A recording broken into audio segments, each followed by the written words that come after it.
here we go with Damian Newhart. Thanks for coming on. Thanks for having me. Appreciate you coming on a second time to my podcast. Absolutely. Had a lot of fun with the first one. Good. And then we're now releasing Here We Go with Chris Cox. And so you graciously came on here. Of course, happy to do it. I appreciate that. Yeah. So you're a fascinating dude, man. Been a dentist, been a bank robber, Yeah. husband, country club member, been to prison. Been to prison. All ends of the spectrum. Pretty much, yeah. So here's what I want to start out with this. Tell me about the why and the first time you ever robbed a bank. Ooh, the why is that's a good hour and a half just on that. The why was I've never been I was deep, heavy in my addiction, pills, using a lot of pills. I was going through a vicious divorce process, custody with the kids, money, settlements, and the addiction combined with kind of the desperation of the, kids. Backtrack a little bit. When I split up with my ex-wife, I had the kids 100% of the time for a period of time. Right. Because there was some history of some stuff in the marriage. And I was transitioning back to them being with their mom, 50-50. And then we're in court, and I'm starting to lose the kids. They're going back with their mom some more. And then it, snowballs into a financial thing, and the courts are ordering me to pay a bunch of money that I don't have at the time. And I didn't rob the banks to pay the child support. I robbed the banks as kind of like I was overwhelmed. It was too much in life. The addiction was vicious, the pressure, desperation, and that was my out. Kind of like pulling the plug, pull the parachute. I can't handle it anymore. Remember last time you talked about you owed somebody money or something like that? Yeah, for the pills. Yeah. I mean, I was buying pills on the street at that point, and they're not cheap. And with the volume that I was doing, 40 pills a day, it adds up. Your addiction got you to taking 40? Yeah, I was taking 40 Norcos a day. Oh, wow. I know. That's a lot. Yes, it is. And every day, I mean, trying to come up with 40 pills every day can get a little challenging. Yeah. So I did owe Crip in Inglewood $1,300 or $1,500 or something, and he was threatening to come in with a gun to my office. I was working a dental practice on Inglewood in Imperial Highway, and he was hanging out right outside the office there. So I knew he was around, and he was threatening to come. Oh, he knew where your office was. Oh yeah. Okay. Oh yeah.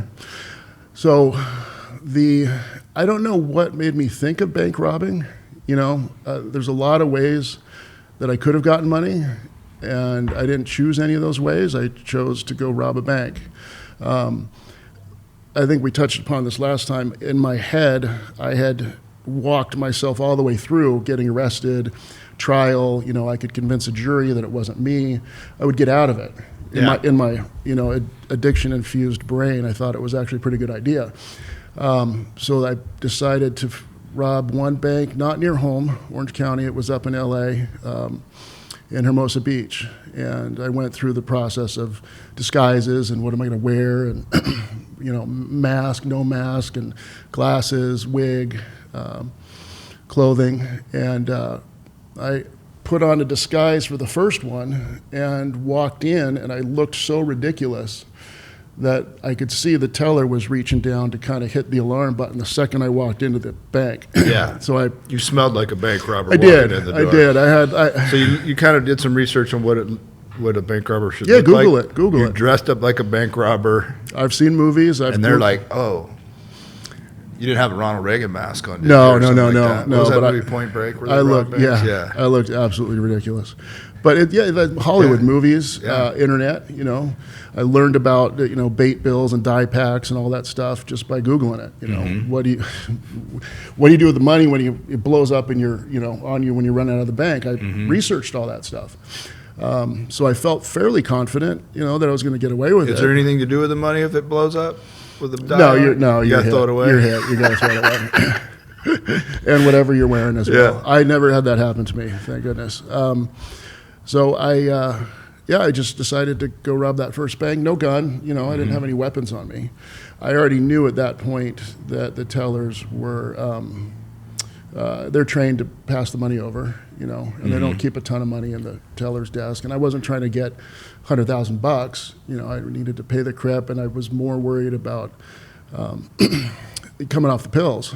You know, at this point, it's desperation. It's I need more pills, because I knew that coming off of those was going to be vicious, you know, withdrawals and all that stuff. So it wasn't a good decision, you know, but I did it 6 more times after that. The first one went so well, I did it 7 times. So the first one, right? So the kind of the first one wasn't you didn't really rob a bank. You just went in there and oh shit, they're gonna push the button. So the first one, just tell me the story from where you were that day, what happened.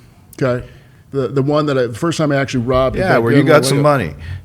Same bank, by the way. Oh, it's the same one. I went back to the same bank. Why I targeted that bank, I have no idea. It was. So did you go to work that day, or? Yeah, I was working up in Inglewood. So I was living in Newport, commuting to Inglewood 5 days a week, and I was on my lunch break. So you're living in Newport Beach. Living in Newport Shores, renting a house out there. Beautiful neighborhood. Nice neighborhood. Right across the street from the beach. Right across the street from the beach. Driving to work in what? Range Rover. In a Range Rover. Yep. Yeah. And then on your lunch break.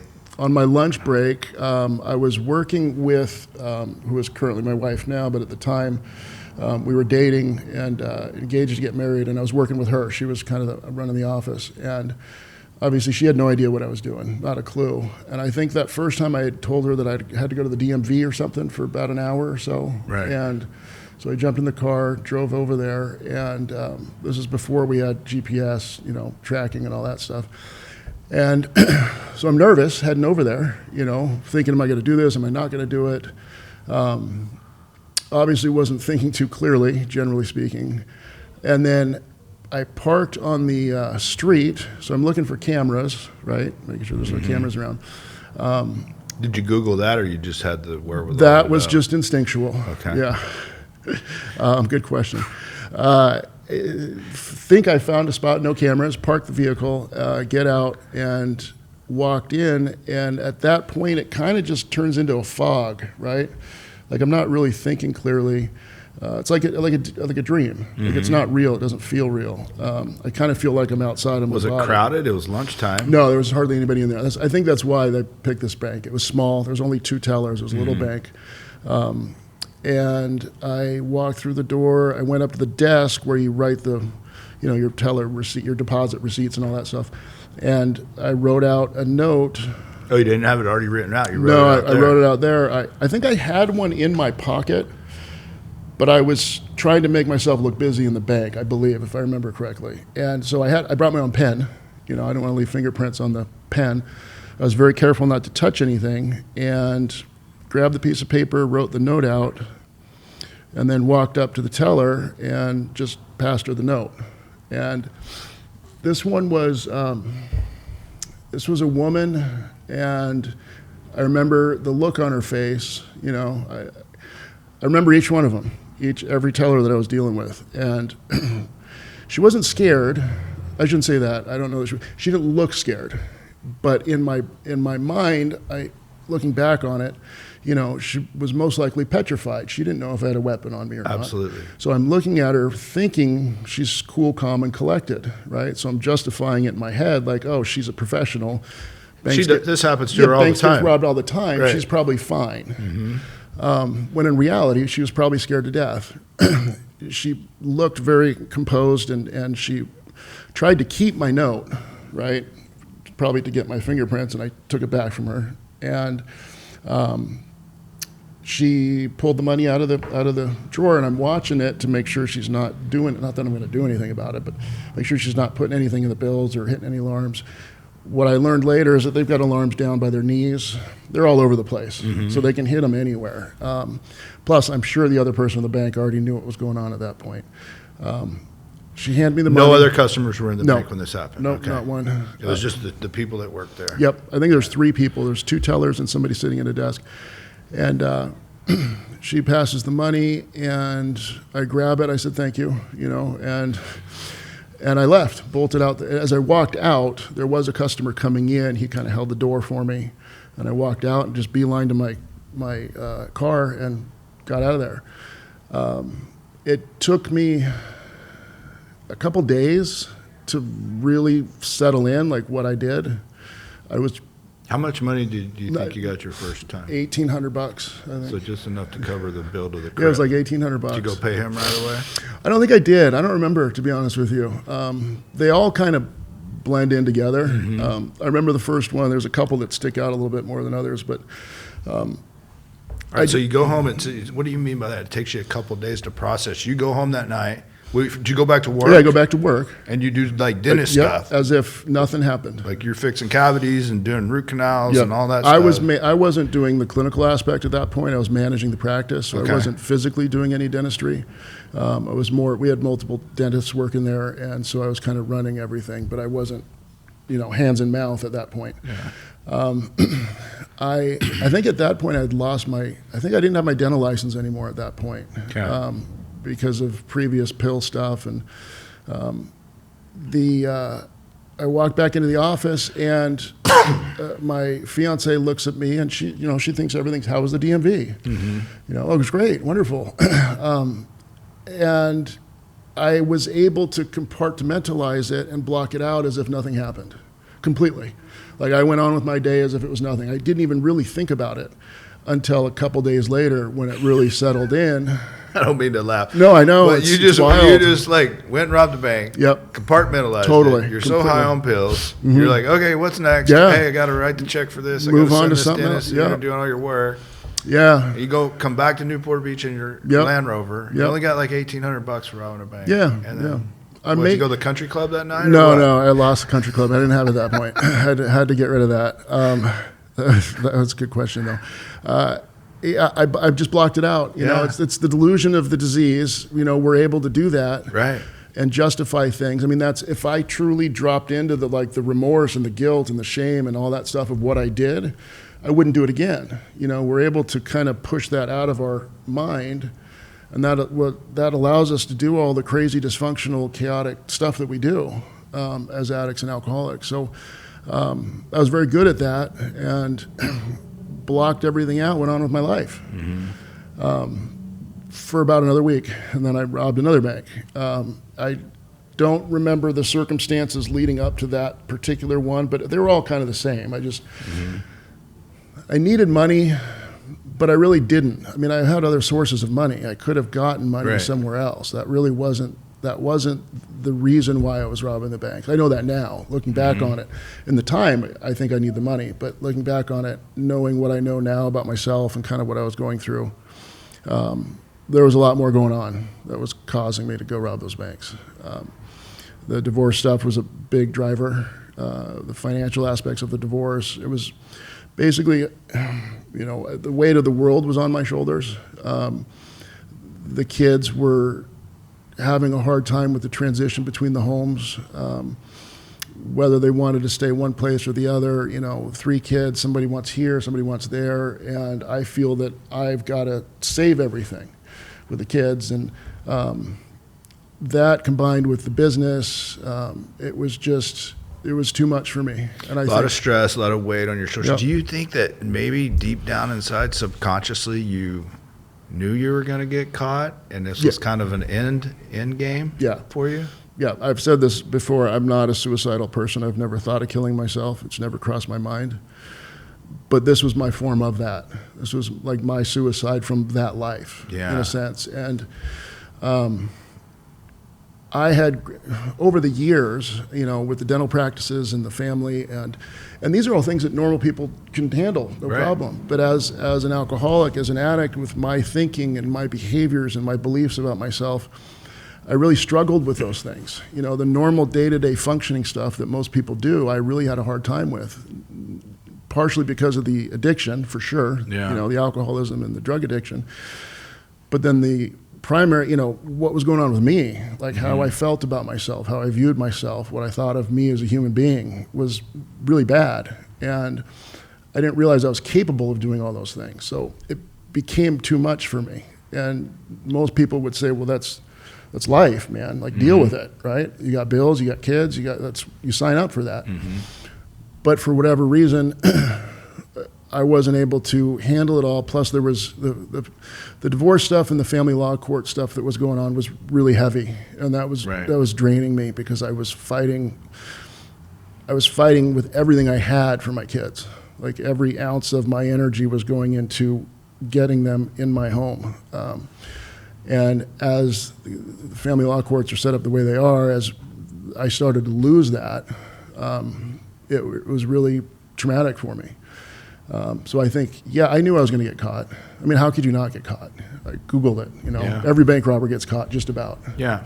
Every movie you watch, they get caught. They all get caught. You never see anybody right off into the sunset. No, it doesn't happen. So you knew like subconsciously, not consciously, but subconsciously you knew you were going to get I had caught. to have, yeah.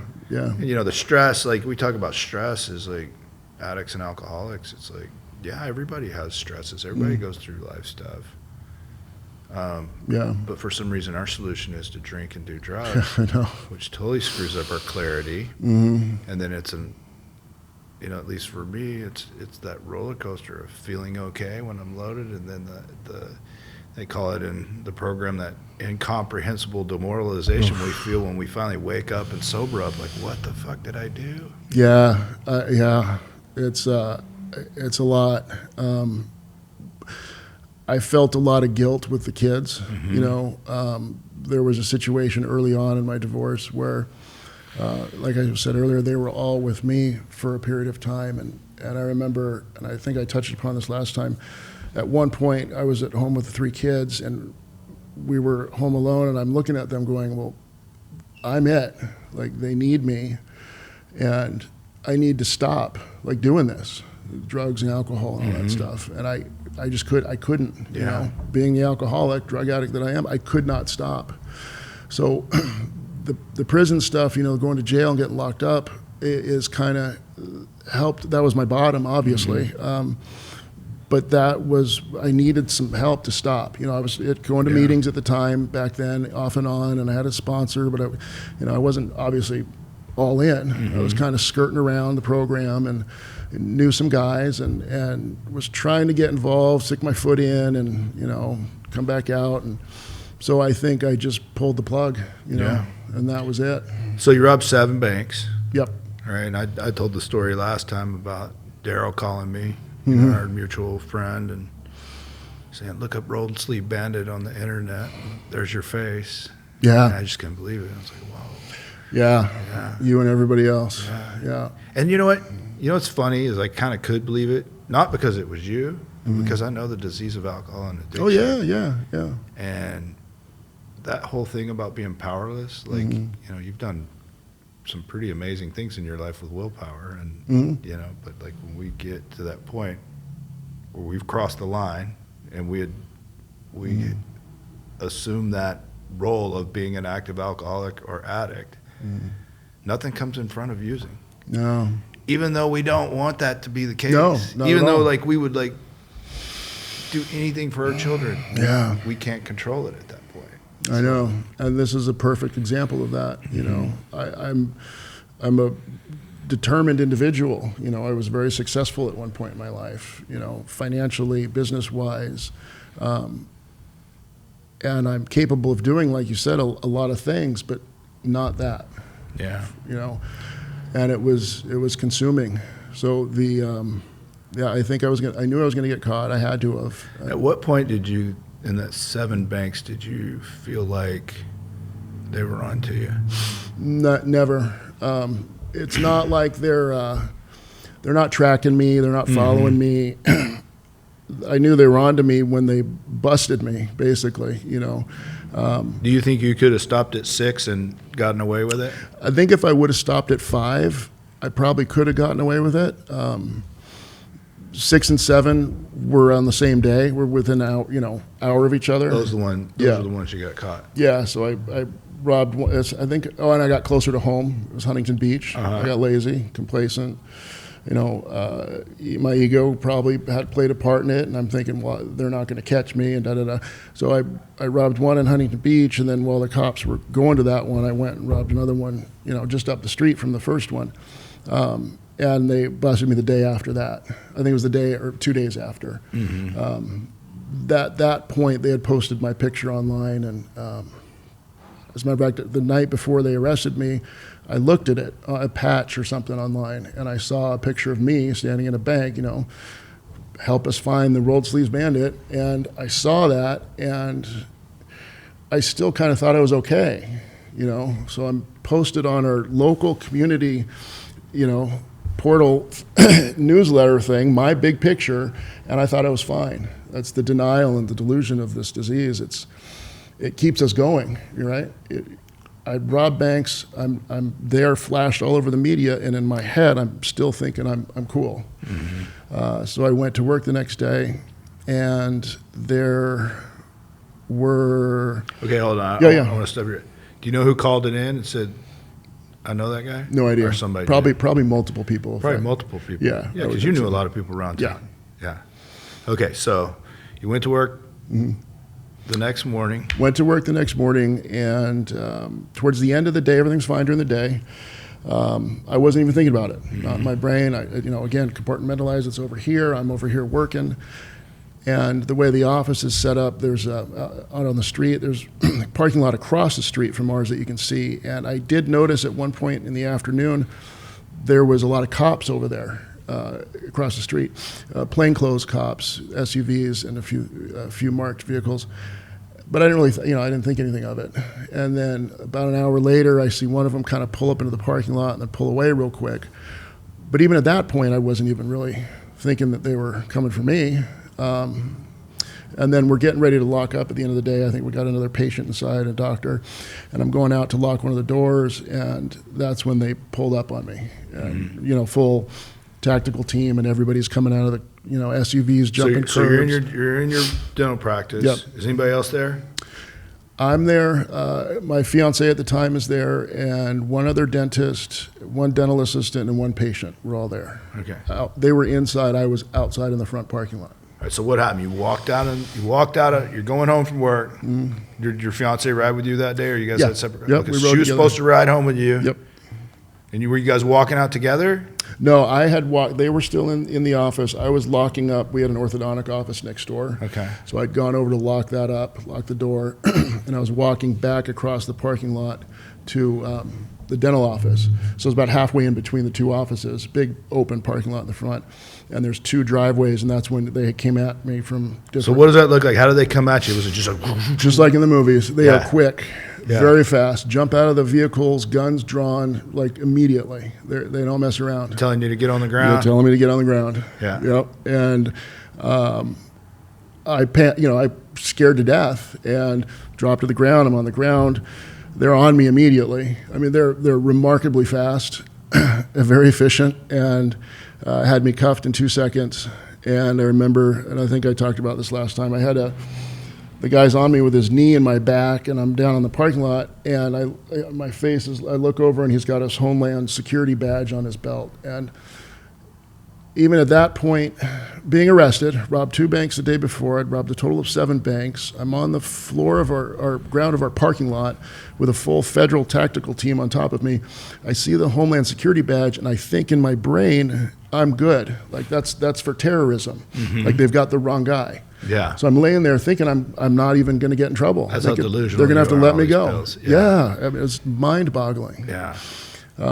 But they got the right guy. All right, so they stand you up. Where's your fiance at this time? Do you ever catch eye contact with her? No. They got you out of there?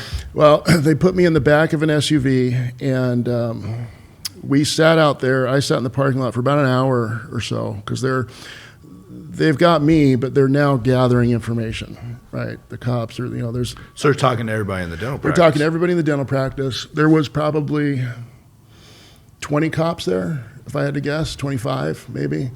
Santa Monica Police Department, somebody from Orange County, the FBI, obviously. And so they're doing their thing, and they've got me in the back of the car, and I'm looking for my fiance, trying to see her. But then part of me wasn't. Part of me was just keeping my head down because seeing her was going to be really painful for me. Yeah. Right? Really, really painful. And so I wasn't looking, but then I kind of was, and she wanted to come out. She's hysterical at this point. When they first pulled up on her, the officer said that he's so-and-so from robbery homicide. And so she panics and thinks that I killed somebody because she didn't think robbery. Why would I be robbing something? Yeah. She went straight to homicide, which is crazy. But she's a wreck, and they won't tell her what's going on, just that I'm arrested, but they're not telling her why. And so she's hysterical, and she wanted to come see me. They wouldn't let her come close to the vehicle. They ended up pulling me off at that point, about an hour later, and drive me up to Santa Monica Police Department for the overnight. Even at that point, I still think I'm getting out. So when they booked me in Santa Monica, they booked me on a narcotics charge, right? That's just what they had logged me in there with, which I knew I didn't do any narcotics crimes. So again, in my delusional, twisted thinking, I think I'm good. I'm going to get out. So why do they do that? They knew you had, I mean, is that like a I don't know. No idea. Yeah. Okay. Santa Monica was a temporary thing. It was a one night event, and I then went to the federal holding detention center downtown Los Angeles. Okay, so you just spent the night in jail. You didn't see a judge. Did Nope. you make a call there? I did. Okay, Yep. so who'd you call? I called my fiance. Yeah. How did that conversation go? Rough. Hard. What did you say? I couldn't say much because I knew they recorded, the calls. So I didn't say a lot. I asked if she was okay. Obviously not. She went and stayed with my parents that night, and she was awful. Were the kids staying with you No. during that time? I had the kids prior to that, and the day before, the day I robbed the banks, they'd gone back with their mother, so I didn't have the kids through that period of time. Did you have some kind of rule in robbing banks? You didn't do it when the kids were home? I think so. Okay. Although it wouldn't surprise me. Yeah. I don't think I robbed any banks. No kids in the car, for sure. Yeah. I remember just her voice, just hearing that voice. It was tough. It was hard. And I wanted to call and talk to the kids, but I knew that in order to do that, I had to go through my ex-wife, and that wasn't going to be an option at that point. So I just told her to, she was very close with the kids. At this point in our relationship, we're living together, and she and two of the three kids are very close, very close. So I just asked her to, talk to the kids and make sure they're okay. I didn't talk to the kids for quite a while after that. So it was rough. It was a rough night. Yeah. Definitely. All right, so you get transferred to the federal. What were you thinking? Okay, I'm going to federal. Then what do you think? Because that's not a narcotics charge. No. And you know enough to know that. So what are you thinking then? Did you kind of, okay, they got me? Yeah, the FBI agent met me in Santa Monica right before I was about ready to leave. And they called me up to go see him, and I go in there, and he tries to be my buddy, right? Like, hey, man, why are you doing this? Like, dentist, why are you robbing all these banks? Like, he's trying to talk with me, and I just told him, I get I need my lawyer here, and he wasn't happy about that. But I knew it was at that point that I knew I was hit. Yeah. All right. So go to the federal place. What was that like? Scary, for sure. I was born and raised in L.A., West L.A., Bel Air, Santa Barbara. Like, I come from a fairly affluent background, and I've never spent 1 minute in jail, other than Cabo San Lucas when I was 16, but that's a different story. I've never been in jail. Right. Never even been in handcuffs prior to this. So this is all new to me. I know what I see on TV. I know the documentaries and this, that, and the other. But nothing can prepare anybody for that first moment when you walk out of the, you go through processing, which we can talk all about that stuff, but you walk out into that day room, the big giant room with everybody sitting and hanging out. It's scary. It scared the shit out of me. I was coming off pills too. Now I was starting to detox. Withdrawing. Yeah, now I'm really starting to withdraw, which didn't help the situation. And back then they didn't help Well, you go to jail now, they'll help you with that. Oh, no Yeah, kidding? Yeah. Oh, wow. Yeah, there's a lot of people. That's great. That's good, because Yeah. that's people can get hurt doing that. Yeah, I was withdrawing, and I went to court, I think, the first day. A lot of it's a fog. The first 2 or 3 weeks is kind of a fog. I remember the feeling, the fear, and the pain, just devastated, sad, unsure. Everything's up in the air now. Like, what's going to happen? Am I going to get 2 years? Am I going to get 10 years? I don't know. Meeting people, trying to establish myself in that community as somebody to not mess with, So talk. I want to know about that. 'Cause you're Newport Beach, Bel Air. Yep. Yeah. Guy, and I know you said something on the last podcast, which really, I kind of understood what you were saying, but you said you felt in a way more. You fit in more there than you did in your normal being a dentist life. It was a bizarre feeling for me, and I didn't know why at the time, but I felt like I was home. Like, I felt like I was with my people in a weird way. Knowing what I know now after lots of therapy and talking and working through the stuff in the program and the steps, my value of myself, my perception of myself, what I thought of myself was so low that being in jail with all these people felt like I was with my equals. Like, that's where I belong. This life that I've been living out here, like you said, the country clubs and the traveling and all that stuff, didn't feel right, didn't fit my perception of me. And so when I got to prison, I've said this before a million times, I thrived in prison. It worked for me. I'm big, I'm a big guy. Hadn't been in a fight since high school. I'm not, I'm not a violent person at all, but you become violent in that environment. You have to.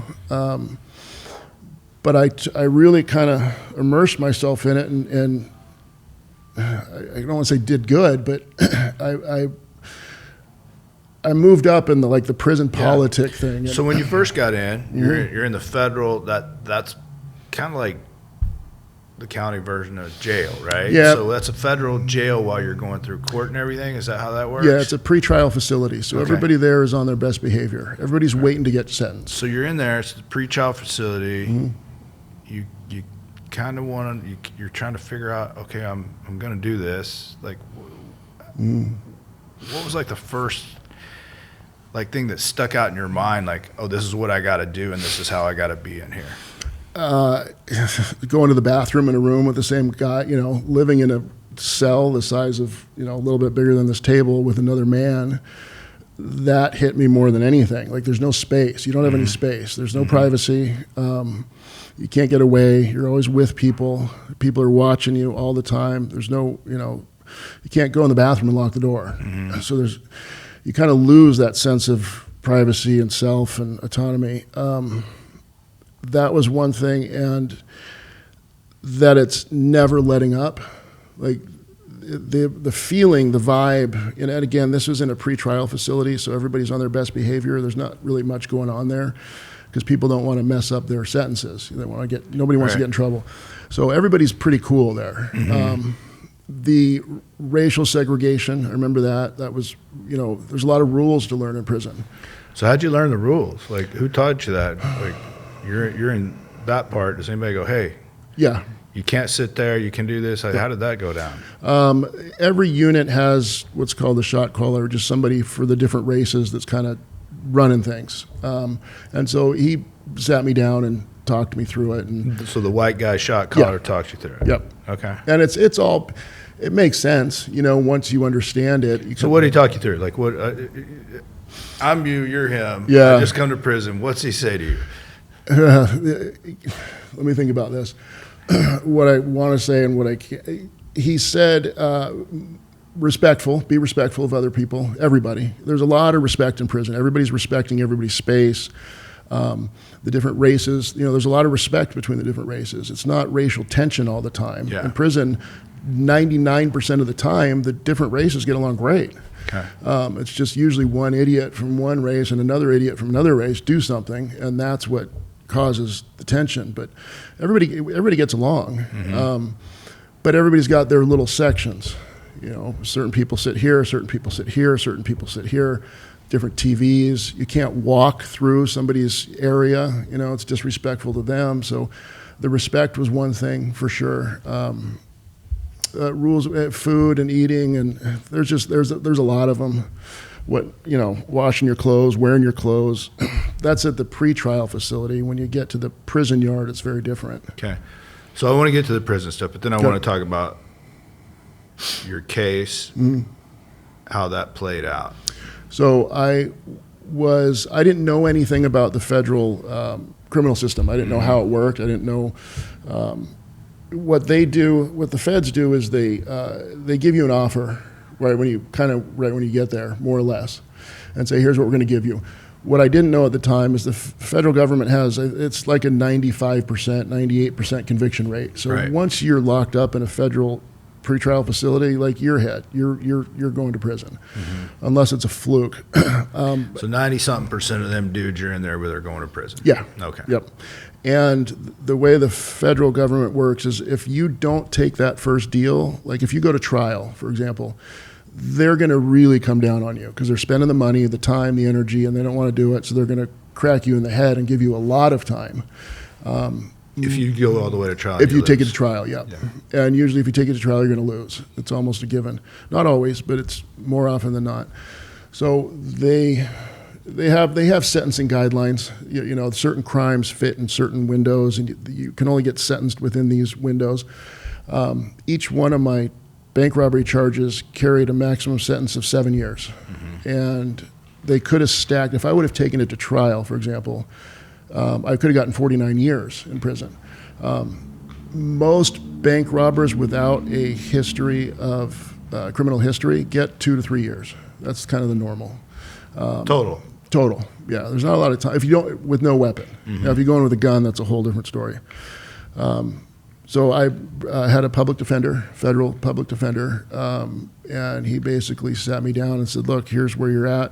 They're offering you 50 to 62 months. That's my range based on the sentencing guidelines. That's just objective. That it is what it is, right? That's the guidelines are the guidelines. So 4 to 5 years, something like that. Yeah. And I wanted to fight it at first. Right, I told him I want to fight it. I want to go to trial, and he said, "Look, I'll do whatever you want, but I don't suggest you do that." And he told me why and went through some evidence stuff. And at that point, I didn't know what evidence they had on me. Did they have fingerprints? I don't know.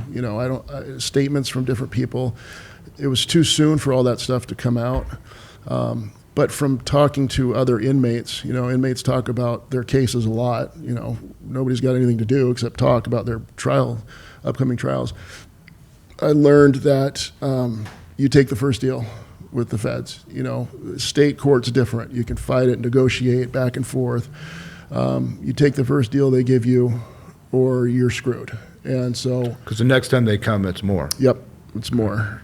So I signed the deal. So 50 to 62 months was my range. How long were you in there before you decided to do that? About 3 months. Okay. I'd say. About 3 months. I'd been to court a couple times. Just you got to go for appearances with the judge and whatnot, arraignment stuff. And my judge's name, Percy. His first name's Percy. And his nickname was No Mercy Percy, because he sentences people very high on the guidelines. So guideline was 50 to 62. He set me at 60. So I got 60 months, almost the high end of my range. Yeah. And he was an asshole, but he was right. He told me why he's sentencing me at the high range. One of the main reasons why he said he's doing that is because let me backtrack a little bit. When I got arrested, that first night I told myself I'm staying sober. Like that very first night, I said, if I'm going to get home to my kids and have a relationship with my children again, I can't be doing drugs or drinking alcohol ever again. Those need to be gone from my life completely. And so I made that decision that night. to do whatever I needed to do to get home and be a healthy father for my children. Yeah. And I was honest, part of the program, rigorous honesty. We've got to be honest in all aspects of our life. And so one of the statements that I wrote to the judge, or stories, declaration they wanted, I talked about how in the past I had driven the kids on pills, right? I was on pills 24/7. Yeah. Like, it's inevitable. It's not right. It's awful. But the judge kind of grabbed onto that and said, look, because of, you're driving the kids around on pills, I'm going to sentence you at the high end of the guidelines. So it's unrelated to my bank robbery charges, but he was right. That was the things I've done in the past when I was on the pills was horrific. And so a lot of us, you didn't do jail time before because you didn't get caught. Yeah, didn't get caught. Yeah. Exactly. Yeah. Good point. So he sentenced me at the high end of the guidelines. I stayed at the pretrial facility for about another 2 months, I think, waiting to get sent out to a prison somewhere. The federal system, they can send you anywhere. They try to keep you close to home as best they can. Because my charge was robbery, it's considered a violent crime. Even though there was no violence, the implied threat of violence makes it a violent crime, categorized as a violent crime, which means I thought I was going to go to like a camp. You hear about these federal camps, Yeah. and these low security facilities, but I ended up going to a medium security. Federal has camps, low, medium, and then penitentiaries, okay? And I went to a medium right out of the gate, which freaked me out a little bit, So the second highest. Yeah, kind of yeah. And was up by Reno, up in Herlong. And so they shipped me out of the pretrial facility. So I was 6 months. I had no visits. No. I couldn't have visits for a while, and then they changed the rules while I was there. And the kids could have come and seen me, but I didn't want them seeing me in that environment. And I don't know if my ex-wife would have brought them anyways. So I hadn't seen anybody in 6 months. I've talked to the kids a couple times at that point, which was really challenging. And they sent me up to Herlong, up by Reno. And going out on the prison yard was scary. Okay, first time you get there, is it like you think about just clanging Metal. barbed wire? Yeah, they've got... People kind of mad dogging you at first? Are you nervous? I'm super nervous, Yeah. very nervous. Not necessarily nervous about the fights and the violence, just I don't know what to do. This is new to me. I don't want to look like I don't know what I'm doing, right? Because that's a bad thing. You want to look like you know what you're doing, but I didn't. Luckily moved into a housing unit with some pretty good people, good guys that again showed me what to do. The Same ropes. kind of deal. There was a shot caller there that sat you down and said, "This is how we do things here." Yeah. The prison yard's a little. There are those in the units. Because everybody comes out, for recreation and all that stuff. There's usually a main one for the prison, who you got to go meet him and talk to him and whatnot. And everybody was cool, and some people from Orange County. And what people don't realize is these are just people, Yeah. Every single person that's in there was a little boy at some time, was a son, was a kid, and there's actually some really great people in there that made some very poor choices. Right. And there's a lot more than you'd be surprised. There's a lot of not good people too, don't get me wrong. But, I met some good people. I didn't stay at that prison very long. I got in trouble there for some stuff with another inmate.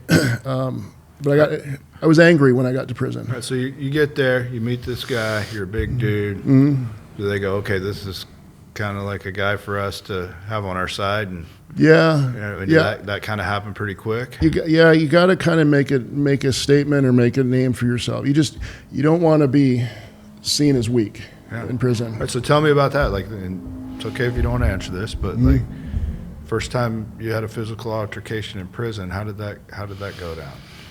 I had a lot of anger when I got to prison, and so part of me, I released that in certain ways. I got in a lot of fights in prison, partially because you have to. It's just part of what happens. But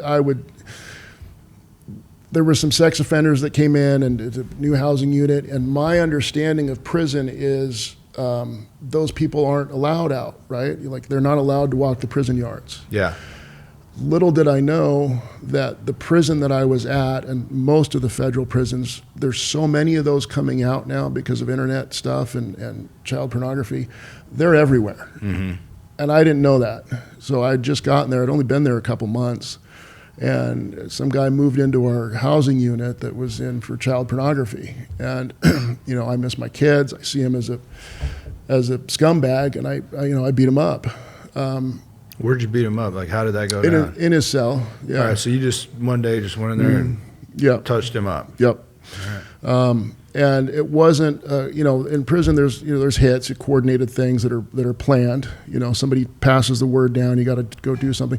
Not really at medium securities, but when you get higher, all that stuff's very organized.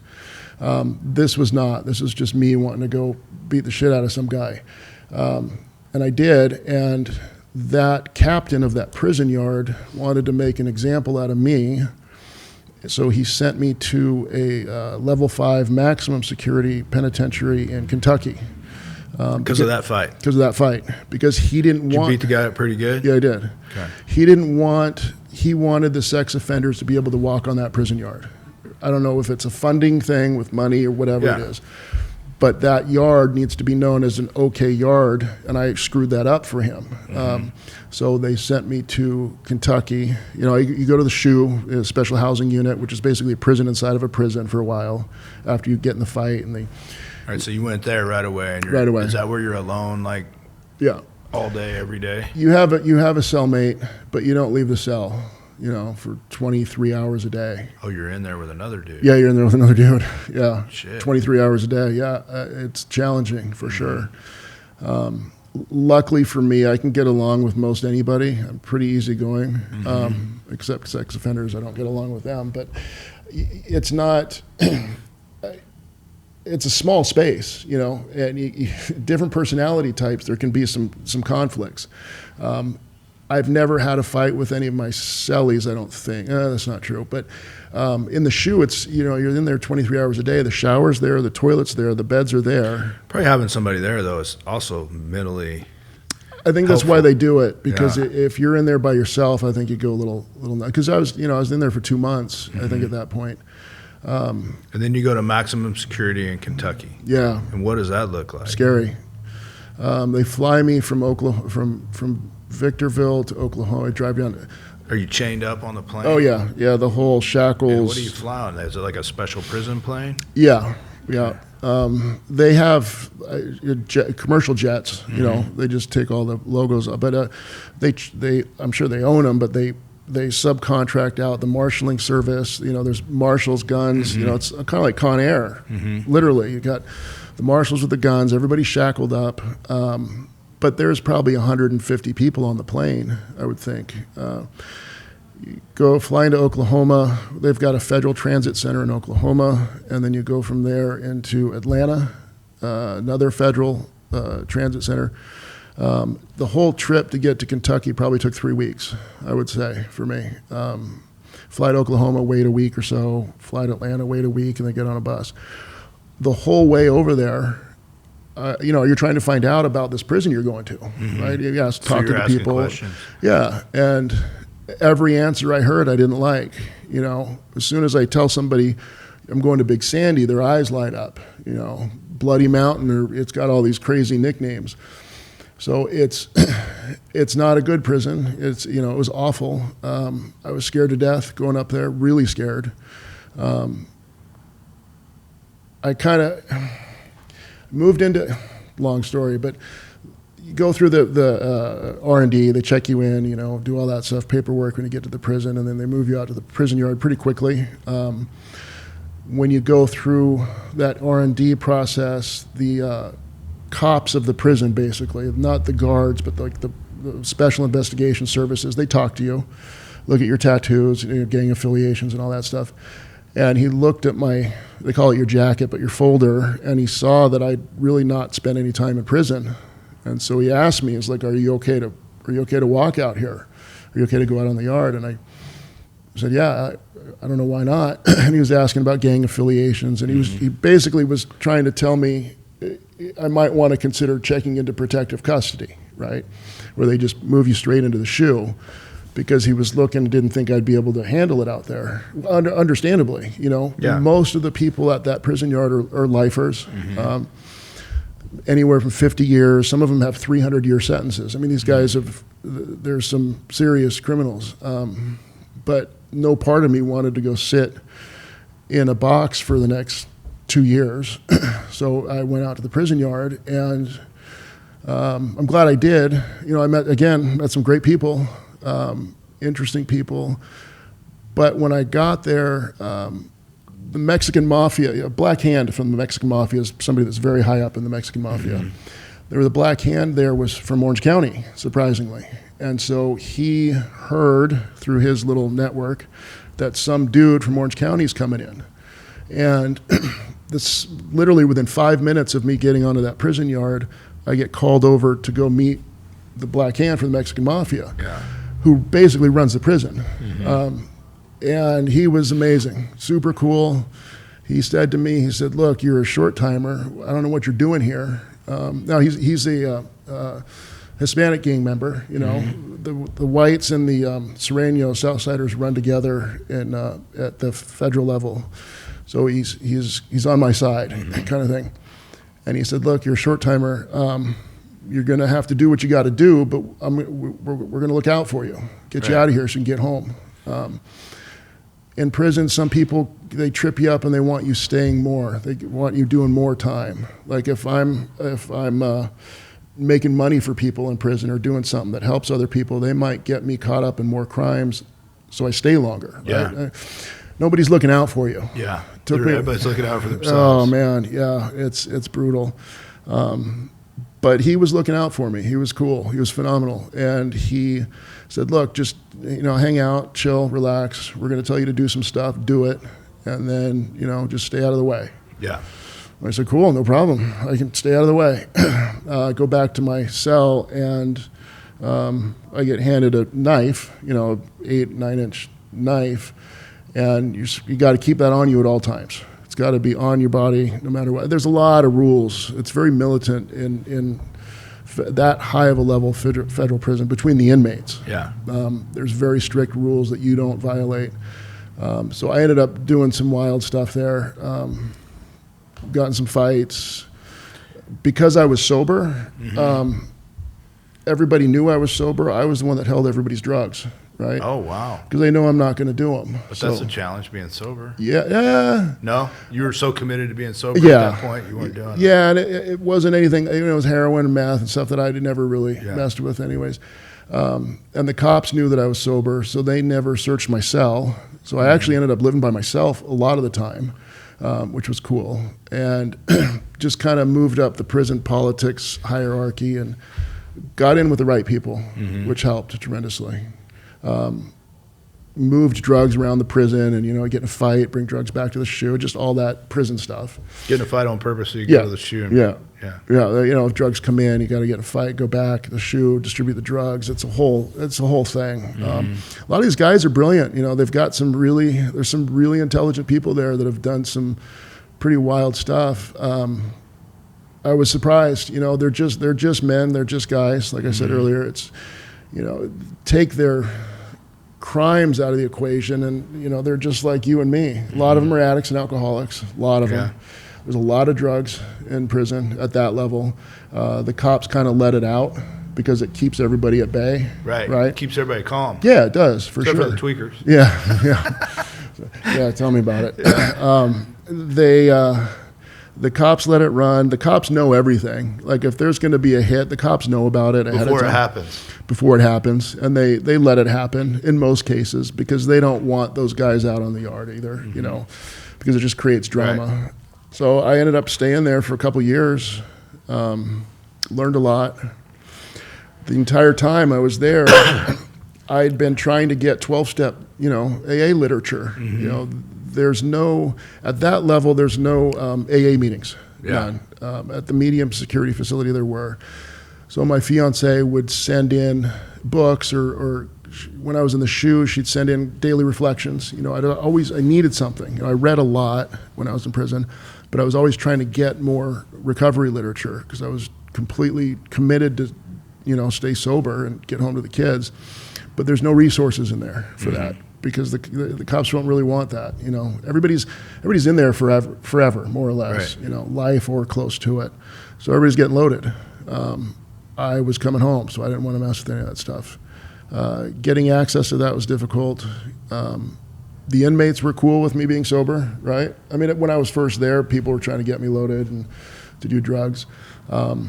Because of my dental background, I was good at injecting people. So I ended up, you know, people that use IV drugs a lot, their veins get all shot out. Yeah. And so I was very good at finding people's veins. So I was, you know. Oh, wow, you became that guy. Yeah, I was that guy that was like shooting. It got wild, you know, but you don't have a choice. It's either you got to do this stuff or you don't, you know. You're gonna get, you know, run off the yard. So I did what I had to do. Didn't get any more charges. Ended up getting in trouble there as well, and they shipped me to another facility after that. And I think I went to 7 different prisons, six or 7 different prisons throughout those 5 years. Wow. I mean, I got stories about each one of them, but we Yeah. don't need to do all that. Yeah. So I kind of like talked about at the end of your prison sentence. When did you know you were getting out? I didn't for a while. I mean, I knew about when it was going to be. But you, in the federal system, you do 85% of your time no matter what. It's not like state where it's like 50%. It's 85% no matter what. You get 15% good time, which I lost it all. I didn't. When I got out, I didn't have any good time left. Every time you do something wrong, they take some of your good time. So I had 0. So I did 100% of my sentence. But they do send you to a halfway house sometimes when you're coming out, and so you can get out a little bit earlier to go to the halfway house. But they don't tell you the dates or when up until right before. I think I was supposed to get out in July of 19. May of 19, I think, is when I got out. I was getting prepared for it. I mean, I knew it was coming. I literally, like in the movies, I got the calendar. I'm drawing the calendar. I'm marking off the days. You know, I'm chomping at the bit to get home. Yeah. My fiance had come to visit me a number of times, different facilities. I hadn't seen the kids at all. I'd been communicating with the kids via letters and phone calls, but I would write each one of them a letter every week, so 3 letters. I wanted them each to have their own letter individually. My fiance would send in cards for the holidays, you know, Christmas, Thanksgiving, all that stuff. So I'd send them all cards on the holidays. I wrote them as much, you know, every week, call them as often as I can. Didn't get to talk to them a lot, so I was really excited to see them. I was nervous, you know, how are the kids going to receive me? You know, what's going through their minds? What have they been told? I was just preparing for all that. Didn't have a place to live, you know, had no money, no job, no transportation, no car, no driver's license, and kind of lost. You know, I wasn't sure what I was going to do. My fiance, we kind of stayed together more or less the entire time, but she wasn't sure what was coming home. You know, she didn't know what I was going to be like. Am I going to be institutionalized? Am I going to be the same person I was? She had no idea. So we were preparing for that. She had a place to live, but she didn't want me living with her. Yeah. And I don't blame her. You know, you don't know what kind of guy is going to come home. She doesn't know that I'm sober. I mean, I've told her I am, but she doesn't know. She doesn't trust me at that point, which I understand.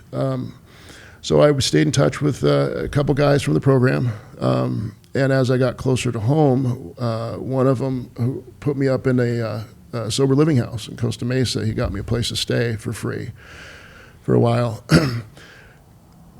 When you're released from that level of a security prison, there's no programs to teach you to reintegrate back into society. Yeah. You know, everybody talks about these vocational programs, and you're going to do this. That stuff's not real. That stuff doesn't really. I mean, in some places it does, but generally speaking, you're on your own. There's no programs. You know, they don't walk you through this. They don't try to slowly reintegrate you. You're basically just pushed out, left to your own devices. Get out of prison. Somebody helps you get in a recovery home or sober living home. You have no money, no job. Yeah. All your formal training is in a career that you can't do anymore Yep. because of your charges, correct? Correct. Which is being a dentist. Yep. And you just don't like so that's kind of like in a broad scope what is being released back into society, where guys like you most of the time don't have a chance. No question. Absolutely. It's very challenging for people coming out of prison. And there's a lot of people that made poor choices and they want to get back into society. Yes, there's the people that are just going to go right back to prison because that's just what they do. That's that want to. That's where they live and what they do. Yeah. But there's a lot of people that don't want to go back, but they don't know how to reintegrate. Guys have been locked up for 10 years, 15 years that want to get a job. They want to do this. They want to do that. They don't know how.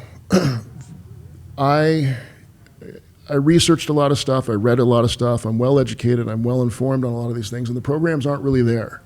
The halfway house that they sent me to was garbage. So you did go to a halfway house. I did a halfway house. What's that like? You're living there, and you're supposed to go get a job. Yep. Or what do you do? You live there for anywhere from 1 to 6 months. I think I was there for two or three. They just basically drop you in there. There's job requirements, but they don't really enforce it. They don't teach you how to get a job. They send you to, the city community center or something to go do your own job training, figure it out kind of thing. I got a job quickly because I wanted to work, and my focus was my kids. And so I needed a car, I needed money, I needed these things so I can get down. I was up in El Monte, so I can get down to Orange County and see my kids.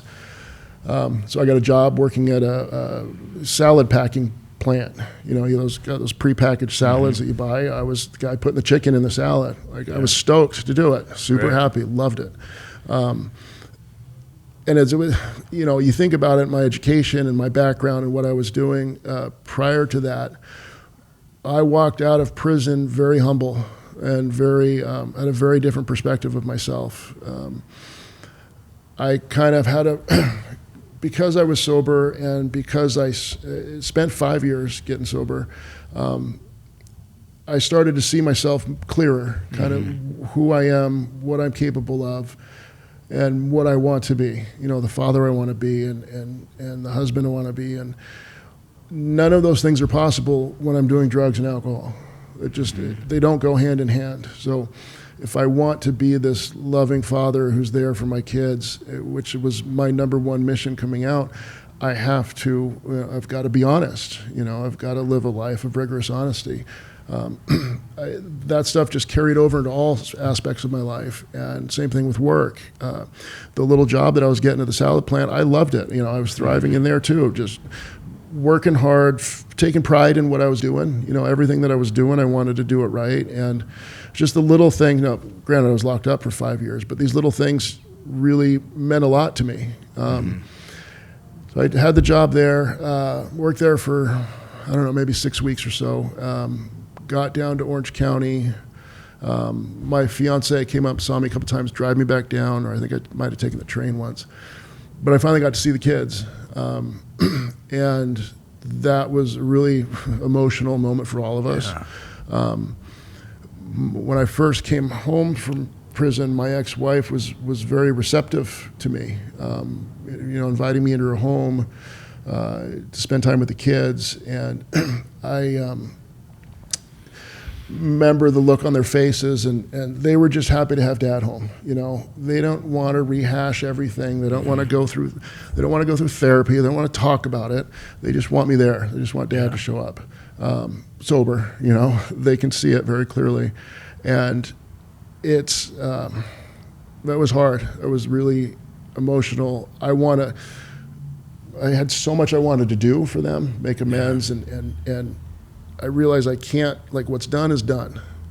I made these mistakes. I made some very poor choices that really hurt a lot of people, a lot, and affected my children for the rest of their lives, and many other people in my life. As alcoholics and addicts, we forget that it's not about just us. We think it is, but we all have so many people in our lives that we affect. We caused a lot of damage to a lot of people, and I did. Former patients, families, my kids, friends in the community, my parents, my employees. And my want is to heal all that, to fix it. And I can't. Like, I did what I did, and it sucks. And it's, I get going about this stuff. There's so many different avenues to talk about on this. But I think the important thing is I came out of prison wanting nothing more than to move on with my life. And I had a hard time doing that because every aspect of the community was up against me. Barriers. Yeah, lots of them. You called me one day wanting to just help out at the Christmas tree lot. Yeah. For the football team down at Yeah. Newport Harbor. Oh, man, yeah. I forgot about that. And I had to call those guys and go, hey, this is my friend. He's a good guy. He's been sober. Yeah, I forgot had some about that. Challenges. That's one of many. But yeah, you had some pushback from some parents down there. I had pushback from the school district. I still get pushback from the school district. Pushback from the courts. Pushback from people in the community, which I understand to an extent. I really do. But give me the opportunity, and I feel that way. Every person coming out of prison that wants to be effective and be a good member of society is saying, give me a chance, and most people won't give them that chance. I'm lucky in that I know good people in the community, right? People that know what I'm capable of, and they gave me a chance, but not everybody has that. And I don't know what the fix is for that. I see it. Some of the stuff, volunteer work and things that I've done since I've been home have been in reintegration programs and people coming back into society out of prison. And I've been down to some places in San Diego, and I'm looking. So you have a heart for that. Like I do, yeah, for sure. You're volunteering and looking at ways to absolutely help those guys. Absolutely, because you're one of those guys. That's why I'm here. The only reason I'm doing this because I hope that my story helps somebody. That's my goal. What I went through was so painful and so difficult that I don't want anybody else to have to go through that. And granted, they're going to go through it, some people, but there's other ways. There's other things to do besides completely blow your life up. And these days, a lot of people are dying. Which is really tragic. You've got all these phenomenal people that are making one poor choice, two poor choices. Fentanyl gets them, and they're dead. If fentanyl was around when I was doing pills, I would be dead for sure. Probably because you're doing 40 a day and you're buying them from the street, and Norcos on the street are just fentanyl. I'd be dead. There's so many opportunities out there, but people need to, the door's got to be open for them. People want to work.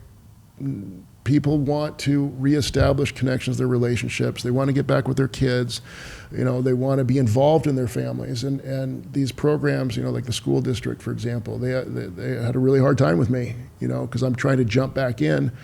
And when I came home, my kids were massively struggling in school, right? Not going to school. And so I'm trying to jump in, and I hadn't been far enough in my program to know that I can't control everything. Right. I didn't do a lot of recovery work in prison. I stayed sober, but I didn't do a lot of step work and really dive into the program because I didn't have the resources or sponsor or anything. And so I wanted to come out and micromanage and control everything. I wanted to control the custody of my kids. I wanted to make everything happen. And I've learned I can't do that. So I got to just be of service to others. That's really my main focus is right now, is just focus on what I can do to help other people. My kids, my friends, volunteer work, H&I stuff. If people know that if people coming out and people struggling with this disease recognize that there are people out here to help them, I know for me, coming out, that made me feel good, knowing that you were here, Daryl was here. People are here kind of cheering me on, let's open this door for them a little bit. Right. On the receiving end, that's really empowering. It's nice. It feels good to know that not everything's closed, not everybody's slamming the door on me. And it only takes a couple people. It's just, there's not a lot of them out there right now. Yeah. And I think the key for you, at least that a lot of guys don't see that's available, is you had the family of the 12-step community welcome you with open arms, which It's everything. that's the whole premise of that program.